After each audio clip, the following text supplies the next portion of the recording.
ntabwo birarangira, ahubwo nibwo bigitangira. Imyigaragambyo muri Tanzania iri gusaza nk'umuvinyo, uko imara iminsi niko ikara kurushaho. Ikirere kiracyari umukara, polisi iracyasuka ibyuka biryana mu maso, tear gas mu bigaragambya. Amapine yakumurira gurumana yatwitswe n'abasore n'inkumi bigaragambya aracyuzuye mu mihanda. Amasasa aracyavuza ubuhuha, abapolisi bari kurasa mu cyico nta mpuhwe na nke bashyizemo, kuko nabo umwe muri bo abigaragambya bari gufata bari kumubagira ibisiga. Ibintu biteye ubwoba. N'ubundi gahunda y'abigaragambya iracyari yayindi. Ubu none by'amatora anyuze mu mucyo sibyo bagishaka, ahubwo noneho barashaka ko Mama Samia Suluhu Hassan, perezida wa Tanzania, ava ku butegetsi akagenda. Intera iracyari yayindi, Suluhu must go. Uretse no kuba batagishaka ko abayobora, ntibagishaka no kubona n'ifoto ye imanitse ariho hose mu mijyi itandukanye yo muri Tanzania. Nubwo ari uri imbere cyane mu majwi mu bahatanye muri aya matora, hari bamwe bavuga ko atayatsinze ahubwo yimitswe, kuko ngo nta bakandida bandi yarahanganye nabo, ahubwo ngo yari we uhanganye nawe ubwe. Nanone mvu uyu mugore ariya yari amatora y'ikinyoma atanyuze mu mucyo. Yari Suluhu uhanganye na Samia, yahatanaga n'igicucucucu cye. Ubwoba ni bwose kuri uyu mutegetsi wakoze amateka yo kuba umugore wa mbere wabaye umukuru w'igihugu muri Afurika y'Uburasirazuba. Biranavugwa ko ubu yamaze guhunga igihugu, gusa ntihazwi neza aho yihishe. Nta makuru ahari yemeza neza niba yamaze gusohoka igihugu cyangwa se yihishe imbere mu gihugu. Hari umugabo umwe wemeje ko Samia Suluhu yahungiye mu gihugu cya Uganda, ndetse ko yishe mu nzu ya Museveni, ndetse anahishura ko Diamond Platnumz, umuhanzi warushyigikiye Samia cyane, nawe yamaze guhungira i Mombasa muri Kenya n'umuryango we wose. Gusa ku munsi w'ejo ubwo imyigaragambyo yatangiraga gukara cyane, hari abatangaje ko babonye indege y'umuyobozi ukomeye muri Tanzania, ariko batabashije kumenya neza uwo yari we, isohoka igihugu. Uwo muyobozi asa n'uhunze. Benshi rero bakabihuza no kuba ngashobora kuba ari Samia Suluhu wabonye bikomeye agakuramo ake karenge. Mama Samia Suluhu Hassan biravugwa ko yaburiwe irengero kubera ko ubwa nyuma yagaragaye mu ruhame hari ku munsi w'amatora, ubwo ni kuwa gatatu. Kuva ubwo ntawe urongera kumuca iryera. Kugeza aka kanya nta kintu na kimwe aravuga ku myigaragambyo karundura yibasiye igihugu cye, by'umwihariko ubutegetsi bwe. Kuburirwa irengero kwe cyangwa se guhunga kwe byaba binafite ishingiro, kubera ko urubyiruko ruri mu myigaragambyo rwabyutse rwariye karungu ruvuga ko kwigaragambya gusa bitagihagije, ahubwo ko noneho rugiye gufata inzira rukajya ku nyubako y'umukuru w'igihugu bakayigarurira bakayimwirukanamo. Icyo ngo kikaba ikimenyetso cya nyuma cy'irindimuka ry'ubutegetsi bw'uyu mugore bita umunyagitugu, ubwo bakaba bamuhiritse ku butegetsi. Iyi tekinike si Abanyatanzania bayivumbuye, ahubwo imaze iminsi yifashishwa n'abigaragambya hirya no hino ku isi, ndetse hari ingero z'aho yakoreshejwe kandi igatanga umusaruro, nko muri Nepal no muri Sri Lanka, bikarangira ubutegetsi buhirimye burundu. Gusa kuri Abanyatanzania bo ntibyabahiriye, kuko inzego z'umutekano zakumiriye amagana y'abasore n'inkumi bari biraye mu mihanda baririmba, bakubita ingoma, bafite amabendera berekeza ku biro by'umukuru w'igihugu. Gusa polisi yabashije kubatatanya, ibarasaho, ibasubiza inyuma, ndetse bamwe bahakomerekeye cyane. None Samia Suluhu arihe mu by'ukuri? Kuko yahungiye muri Uganda nk'uko biri kuvugwa. Hari andi makuru avuga ko ibikorwa biri kwibasirwa cyane n'abigaragambya hari iby'abanyapolitike bafite aho bahuriye n'ishyaka riri ku butegetsi. Ibyo birimo inyubako z'ubucuruzi, sitasiyo za gaze na lisansi n'ibindi. Binavugwa ko ikigo cy'imisoro n'amahoro muri Tanzania kiri mu byibasiwe n'abigaragambya. Tukivuga kuri sitasiyo za gaze ziri gutwikwa, hari amashusho akwirakwiriye ku mbuga nkoranyambaga yerekana urubyiruko ruri mu myigaragambyo rutera uruganda rwa gaze ruri i Mwanza. Bikavuga ko urwo ruganda ari urw'umunyapolitike wo mu ishyaka rya CCM. Barusahuyemo amacupa menshi ya gaze zo gutekesha, menshi ashoboka. Buri wese atwaraga umubare w'izo ashoboye. Hagati aho, nubwo imyigaragambyo ikomeje gufata indi ntera, ndetse biri kurushaho kuba bibi cyane uko bwije n'uko bukeye, leta ya Tanzania yo imaze gusa n'irema agatima, itangaza ko imyigaragambyo iri kuba yoroheje cyane. Guverinoma ya Tanzania yatangaje ko imyigaragambyo iri kuba kuva tariki ya 29 Ukwakira 2025 ngo yoroheje cyane, bityo ngituze riragaruka mu gihugu hose mu gihe cya vuba. Mu mijyi itandukanye ya Tanzania hadutse imyigaragambyo uwo munsi ubwo habaga amatora y'umukuru w'igihugu. Bamaganaga icyemezo cya leta yafashe cyo gufunga abatavuga rumwe n'ubutegetsi bikababuza guhatana na Perezida Samia Suluhu Hassan. Imiryango iharanira uburenganzira bwa muntu ihamya ko abantu 10 bamaze kwicirwa muri imyigaragambyo, ariko ku rundi ruhande ishyaka Chadema ryo rigamya ko abishwe babarirwa muri za 700. Ambasade ya Leta Zunze Ubumwe za Amerika muri Tanzania ku itariki 30 Ukwakira yasabye abanyamerika b'i Dar es Salaam no mu yindi mijyi kuguma mu rugo bakirinda kujya mu mihanda kubw'umutekano wabo. Minisiteri y'Ububanyi n'Amahanga ya Tanzania yamenyesheje za ambasade ko imyigaragambyo ari ikintu cyoroheje cyo kurenga ku itegeko n'amabwiriza biri kuba. Iti ntimugire ubwoba.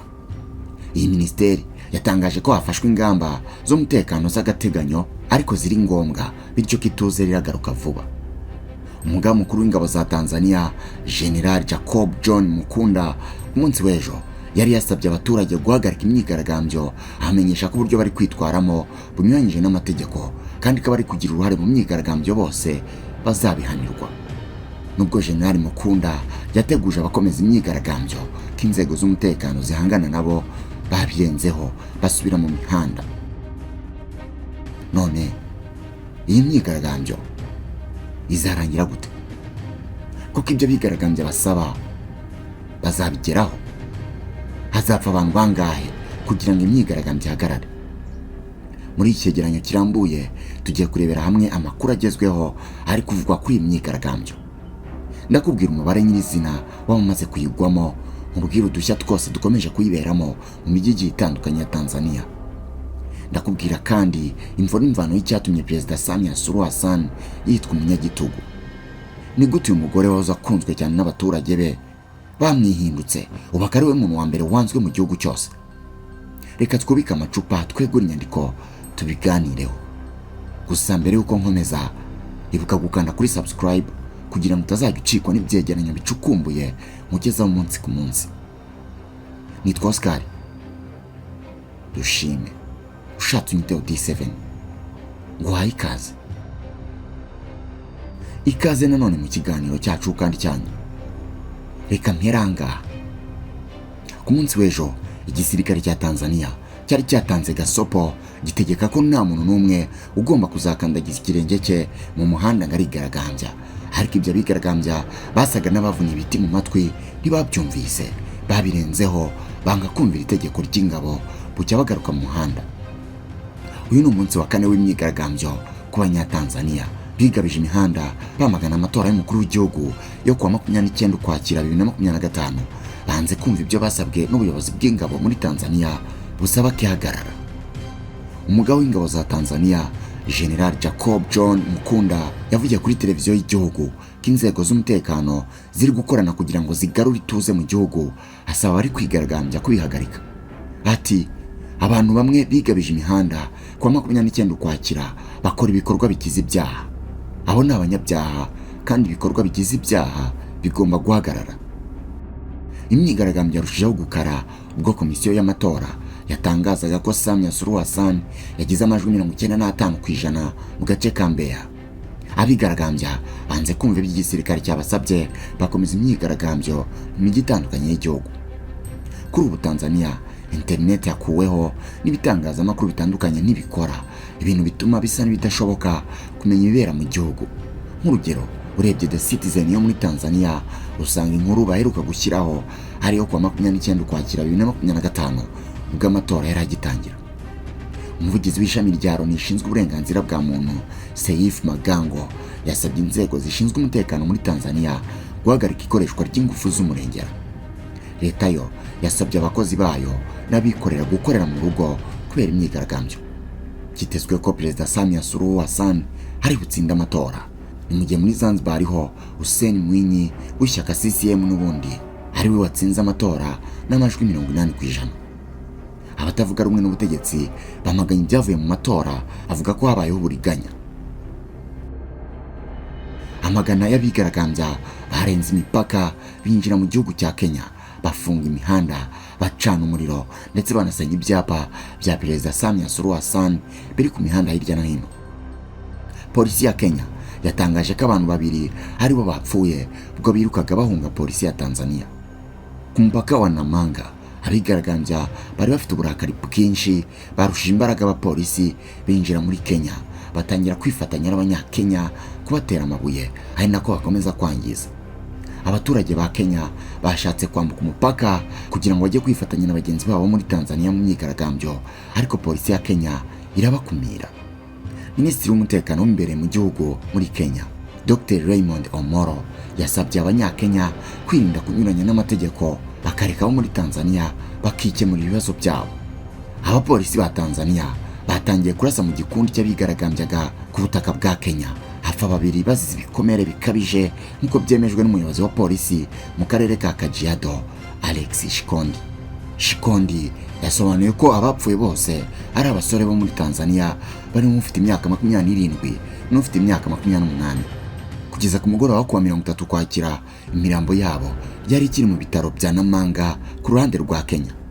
Ibinyamakuru byo muri Kenya byatangaje ko hari abanyakenya babiri nabo bakomerekeye cyane muri imyigaragambyo ku mupaka wa Namanga. Umwe mu baturage bari ku mupaka wa Namanga yagize ati, dufite ikibazo kubera kumwe muri twe yarashwe, ntituzi impamvu bari kuturasa. Abanyatanzania bari kuturwanya, ariko twebwe abanyakenya nta kibazo dufitanye, kubera iki bari kurasa ku butaka bwacu? Undi ati, polisi iri kurasa abanyakenya imyuka iryana mu maso n'amasasu ya nyayo, uyu munsi watubereye mubi. Mwibutse ko leta ya Tanzania tariki 29 Ukwakira yari yasabye abakozi bayo gukorera mu ngo mu rwego rwo kubungabunga umutekano wabo. Kugeza uyu munsi iri bwiriza riracyubahirizwa.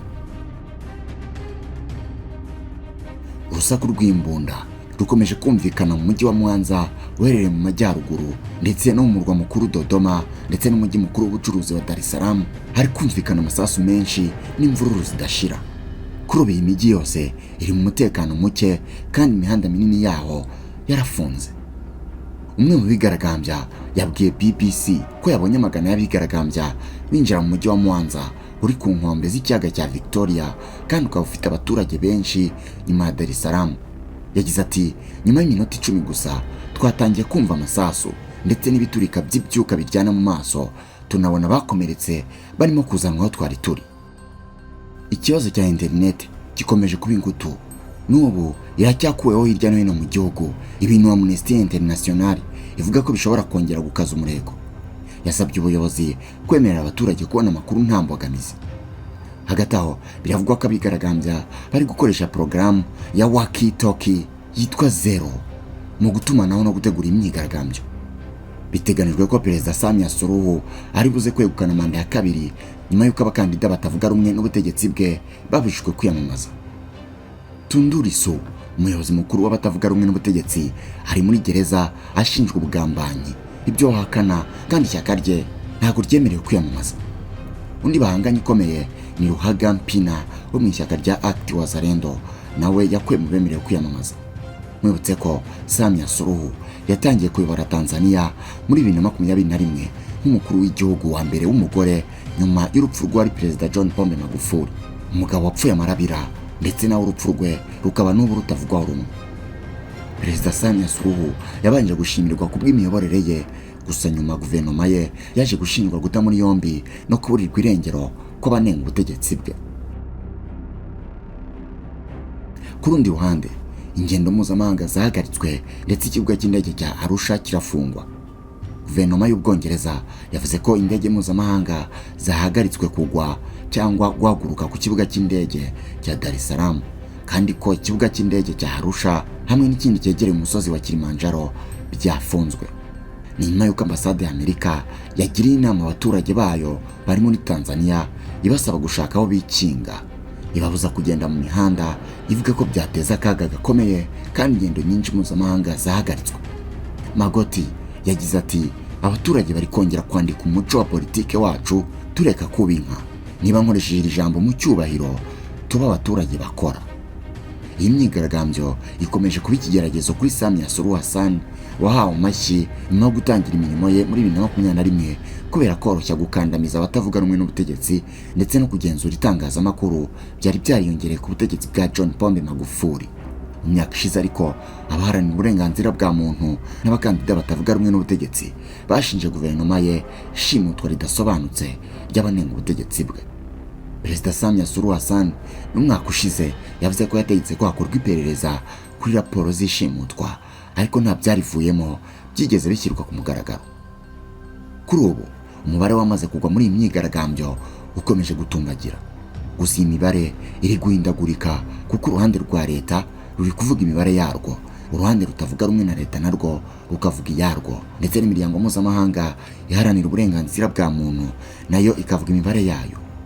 Gusa ibiro ntaramakuru by'Abafaransa AFP bifite abanyamakuru bari gukurikiranira hafi ibiri kubera i Dar es Salaam umujyi w'ubucuruzi byatangaje ko hamaze gupfa abantu 350 muri uwo mujyi wa Dar es Salaam ndetse na 200 muri Mwanza, ariko imibare nyayo ntiratangazwa ku buryo ari abapfuye ntibamenyekane.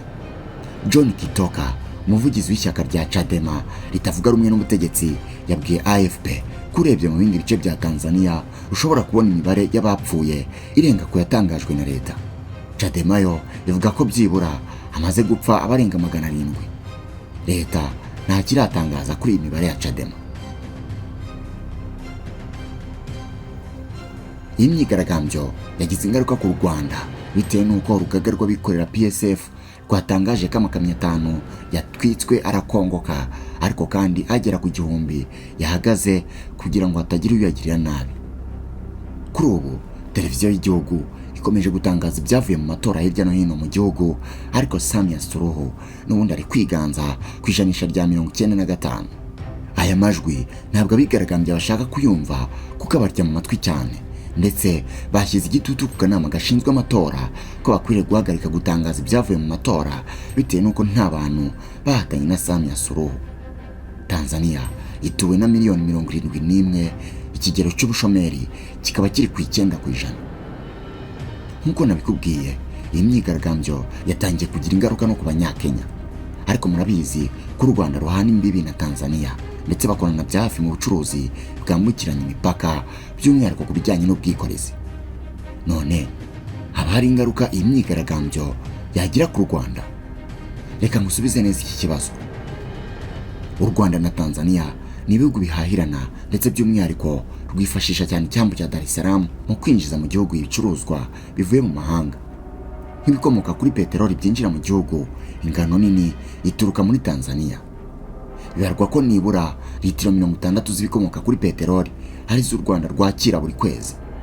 Impamvu lisansi n'amazutu nyinshi u Rwanda rukura hanze ituruka muri Tanzania nuko Dar es Salaam hariho ari ibigega bibikwa muri lisansi ituruka mu bihugu nka Arabia Saudite. Bityo rero abacuruzi baho baba bashobora kuyihaba mu Rwanda bakazabishyura nyuma, bitandukanye nuko biba bimeze muri Kenya aho benshi basabwa kujya kurangura bitwaje amafaranga.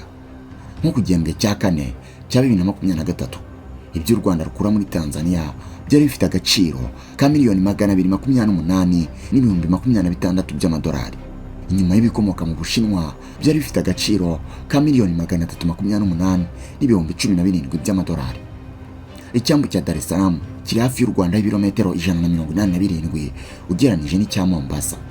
Imibare igaragaza ko umuntu ukoresheje icyambu cya Dar es Salaam akoresha amasaha 90 ugereranije n'amasaha 180 ari hagati ya Kigali na Mombasa. Ibyo bituma ikiguzi cy'urugendo kibamo ikinyuranyo cy'amadolari agera kuri 500 hagati y'ibyo byambu byombi, nk'uko imibare y'abanki y'isi yo muri 2020 bigaragaza. Abasesenguzi bavuga ko nyuma y'aho imyigaragambyo yoburiye, abacuruzi bamwe bo mu Rwanda batangiye guhitamo gukoresha icyambu cya Mombasa na Naivasha, aho u Rwanda rufite aho kwakirira imizigo yarwo. Ibyo bivuze ko ibicuruzwa bishobora gukoresha inzira za Gatuna cyangwa se Kagitumba mu kwinjira mu Rwanda aho kuba Rusumo.